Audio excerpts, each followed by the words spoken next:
I mean, I'm a geographer by trade, and so that's where my passion of planning comes from, rebranding, regeneration, and all of that. So I suppose when I read geography at university, so that's kind of where that all comes from. And I suppose the reason why I like it so much is because one, it touches every resident in the borough of Broxbourne. It's there for a considerably long period of time, and I don't. My colleagues won't agree with me on this, but it's our most important power around that place shaping and that community. It's the biggest important thing that I think that we can deliver. And if we do it well, we've done absolutely incredible. And I suppose that's where my passion comes from. And I suppose when I first joined the council, that I have got friends that are councillors, and I've got some incredible on planning. And when you sit and hear their passion and their arguments and their history about what's worked and what hasn't worked, that really inspires you to go on and say, right, we've got to build the next generation of homes. Let's learn from those mistakes. And so I've got counsellors that are incredible, and I don't want to name names because everyone will want me to listen to them in terms of planning, but they know who they are. They know who they are, and I've got people that I will phone and talk to about planning issues that are incredibly passionate like me, and that have taught me everything I know today in terms of around local government and planning. What about as a leader, Lewis? What council leaders do you admire, and why? I mean, I think there's been lots of different council leaders across the country in terms of that I think have done incredibly well, and I admire lots of people in terms of all from all different political spectrums on this, because I think people have a hard time depending on their locality. And again, I don't like to name names. But when I go to things, I am inspired about delivery. I like leaders to stand up and say, "This is what I've done."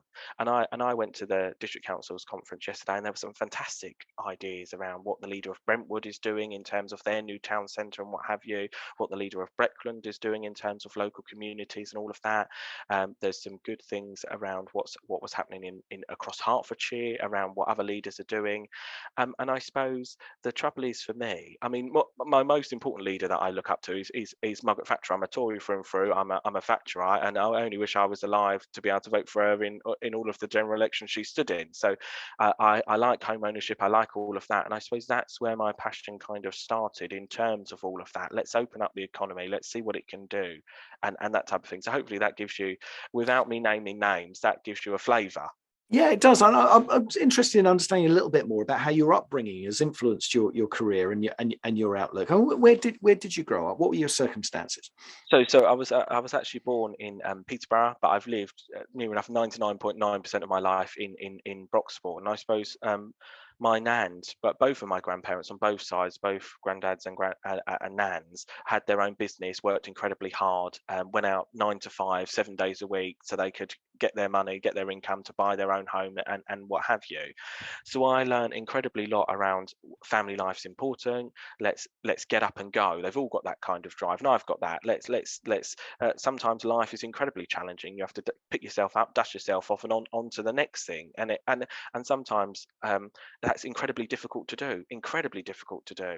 And I suppose I learned a lot around how to manage finances around all of that with their businesses and what makes that a success. And it was that entrepreneurial spirit in terms of what they portrayed to me and what I saw day in, day out in that family lifestyle that then led me on to do it today. No one in my family apart from me is passionate about politics. That none of them are politicians in terms of all of that. They all vote. They've all voted for different flavours and different parties of who's been in government. But that's kind of shaped me in terms of. I mean, my parents still live in a council house. I think council houses are incredibly important to society. I think home ownership is incredibly important to society. So yeah, that's kind of me, and it's challenging for me because I don't really talk about all of that, I suppose. But you do talk about your the inspirations of your grandparents, and they were entrepreneurs. But Yeah, you've worked for sort of big multinational corporations yeah. and then gone into politics. Is there an entrepreneurial streak there? Are you know is there a future as a businessman? Do you think? Potentially, and I mean, I've learned a lot in terms of going out to work for big business and seeing what that can do. And I mean, I suppose I think we've got to inspire small businesses because when we think about the big businesses that are out there, they had no regulation, if I can say that, to be able to become big businesses. So it's incredibly difficult now for a small business because there is all of this red tape around what rights employees have, what rights the business has, and loads of stuff you've got to go through. And I suppose I do kind of lead a business, because leading a council is like leading a business. You've got to balance the books. You've got to see what's best value for money in terms of making those business decisions around all of that. And I suppose never say never. If I think it's a good idea, I'll do the best I can to deliver it.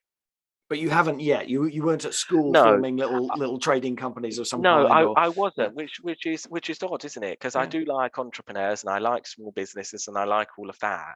But I suppose my best skill set, or my best passion, I should say, is working with people. What do people want to do? And I suppose that's what led me into politics, in terms of that, standing up for people that can't stand up for themselves. What can we do around that? Because I think if anyone asks me to fight for something for me, that's difficult. But if someone's got an issue, if one of my constituents has got an issue, that's right, I know what we're going to do. This is how we're going to tackle it, and this is how we're going to get the result. So that's kind of where it comes in, rather than the I want to help businesses thrive, but I think I'm not creative enough to come up with an idea to do that. And I don't think that's a bad thing. I think we all have faults, and I think it's good that we recognize what our faults are, and it's about using your skill set to the best of your ability to help society as a whole.